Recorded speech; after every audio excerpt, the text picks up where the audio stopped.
Right, so in this video, we're going to talk about the role of the Prime Minister and the Cabinet, and essentially what would be considered to be the executive branch within the UK, which, as we've said before, is fused with the legislature. So within a parliamentary system, we have a fusion of powers that exists, where a lot of the duties that would be done by the executive branch in a presidential system is done within Parliament by the same people that serve in the legislature. So kind of thinking about when we think about it, kind of more less executive branch and more who within the country has the executive powers. And that would be the Prime Minister, who serves as the head of government within the UK, and his or her cabinet in the House of Commons.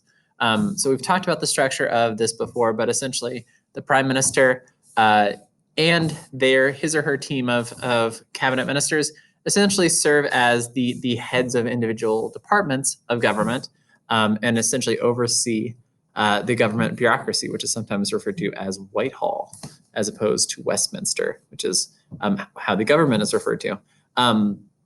So that's where a lot of the executive power within the country comes from, is essentially the implementation of policy by the Prime Minister and their cabinet. And within the UK, as we said before, strong party system. So the Prime Minister and their cabinet must maintain a governing majority in order to enact policies and drive the agenda. And when they lose that governing majority, as there is the potential for a vote of no confidence, or the potential that the Prime Minister wants to hold a new election to sort of reassert themselves, or sometimes it just lingers on until the next election. But the Prime Minister is not only the head of government, they also, importantly, are the head of their own party, and face real ramifications. And MPs face real ramifications if they go against the party or the Prime Minister. And a lot of the power that exists within the UK kind of flows through the system, the party system. All right, so the position of Prime Minister itself, as we've said before, head of government. So the Prime Minister serves as an MP, usually from a safe seat from whatever party they come from. So currently Boris Johnson serves in a very, very safe seat, kind of by conservative standards. They are the leader of the majority party, sometimes referred to as kind of the first among equals within the party. And they serve as long as they are the majority of, kind of the leader of the majority party and are able to hold support.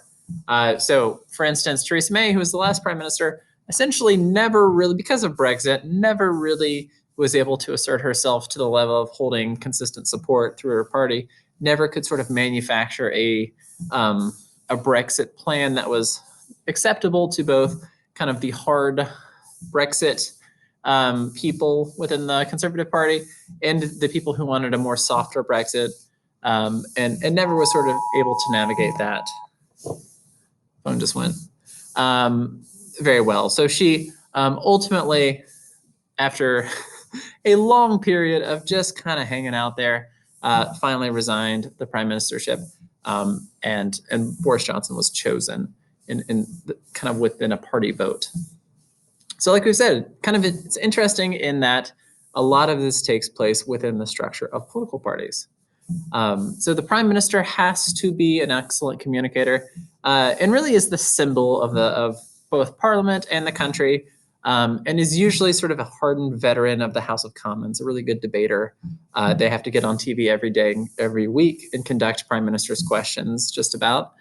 So they are really the face of the party, in many ways end up being the face of the country to the rest of the world, and serve as kind of the de facto world leader. Where, you know, we say the Queen is the head of state, but usually it is the Prime Minister that's going to the G8 and the G20 and all the different summits across the world and actually performing the roles of head of state in a lot of ways. Although on the test, still say the Queen for head of state. And the Prime Minister also chooses cabinet members and shapes the policy for government along with the cabinet members. Currently Boris Johnson of the Conservative Party. So how is the Prime Minister chosen? So that takes place within the vote of the party. So the party that has the most votes, actually, no, I should restate that. The party that has a majority of seats in the House of Commons gets to elect the Prime Minister, or gets to elect its leader, who always becomes the prime minister. Although there is some, as we're talking about the UK, some fun. The Queen gets to choose who the prime minister is going to be, but she always chooses the leader of the party that has the most seats, not surprisingly. And so the party has to get at least 326 seats if you're doing the math. So what happens if that doesn't happen? Well, sometimes there is a coalition, which has been a frequent occurrence in recent years. The last setup of government was 316 conservatives, 10 members of the Democratic Unionist Party from Northern Ireland, kind of a pro-conservative, pro-royalist, I guess in some ways, party that aligned with, not royalist, kind of a conservative pro-Britain party that aligned with conservatives to get up to 326 and to get to the point where that party could be in charge. The current setup, there's a much more comfortable cushion as there are 364 conservatives. So that is an option, is having a coalition. And the other is having a minority government. So the party that is most likely to get the majority on bills, although the minority government is seen as a really, really bad setup, because as we've said before, you have to have the majority to conduct policy. So setting up a minority government is generally not seen as a particularly good thing. They want to have a coalition. They want to form a coalition if at all possible. All right, so thinking a little bit about another country we've already talked about, which is Mexico.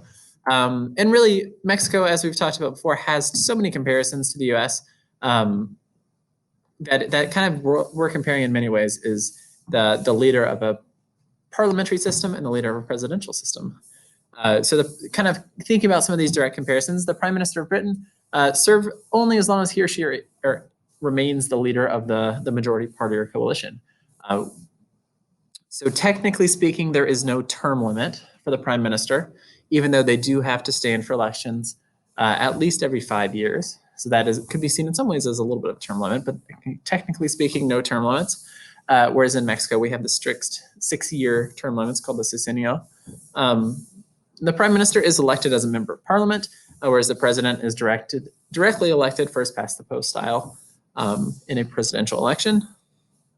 The Prime Minister of Britain has an excellent chance of getting his or her programs past Parliament because of this setup of having at least a governing majority at all times. Whereas the President of Mexico, and really the President of the United States, probably more so than Mexico, has a chance of ending up in gridlock with the legislative branch, and having kind of the branches themselves might be sources of conflict, where when you have the fusion of powers, you don't necessarily have to worry about that. Think about how the cabinets work. The cabinet members are always MPs and leaders of the majority party. In Mexico, kind of similar to the United States, you might have some cabinet members that are drawn from the legislative branch, but they are technically speaking part of the sort of executive bureaucracy, or usually come into the executive bureaucracy with new presidents. And then cabinet members are not experts necessarily in policy areas, although typically they are seen as being at least sort of experts in policy members, but sometimes in policy areas, but sometimes not. And in Mexico, there is, I would say, a little bit more of a system of patronage kind of used within the party system. But I think, I don't know, people within the UK might make that complaint as well, as you know, in just about any of those positions have the potential for that, I would say. All right, so thinking a little bit more about the cabinet. So these are all MPs as well. So MPs, and usually from the party that has the majority, although not always. If there is a coalition government, then there is the potential that that a cabinet member might be chosen from another party, sort of as part of the deal, which would be a common setup by a small party. Say, okay, we'll align with you, but maybe this guy gets to be the secretary for, I don't know, whatever they want. So the cabinet is a lot of where the actual policy making takes place, or a lot of the implementation of policy takes place through the cabinet. So within a unitary system, we only have the kind of one level of government, strictly speaking, from the UK, not getting into the issues of devolution and national parliaments and things like that yet. So you do have kind of the kind of carried out by the national government through kind kind of the different departments that are overseen by the MPs that are part of the cabinet. So the prime minister and the cabinet are referred to collectively as the government, and as opposed to the shadow government and the loyal opposition. And kind of the term that we've talked about and that you see here is collective responsibility, meaning that when a new prime minister comes into office, there is a very strong tradition of they will have people that are important within the party aligned with them in the cabinet. They'll have some of their arch rivals and potential threats, and even times some of their enemies get to be part of their cabinet.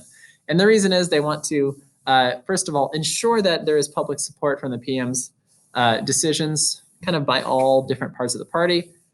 So they sort of have a team of rivals type approach. If you're, Abraham Lincoln, where the rivals all sort of serve together, and that mitigates at least some of the dissension within the party. And as I've said before, cabinet members don't necessarily have to be policy experts. Sometimes they are, or sometimes they are legislators that have a particular interest, at least in that policy area. But oftentimes they are the more veteran kind of party leaders that tend to serve as kind of the elite within the legislature or within Parliament. All right. Okay, thanks.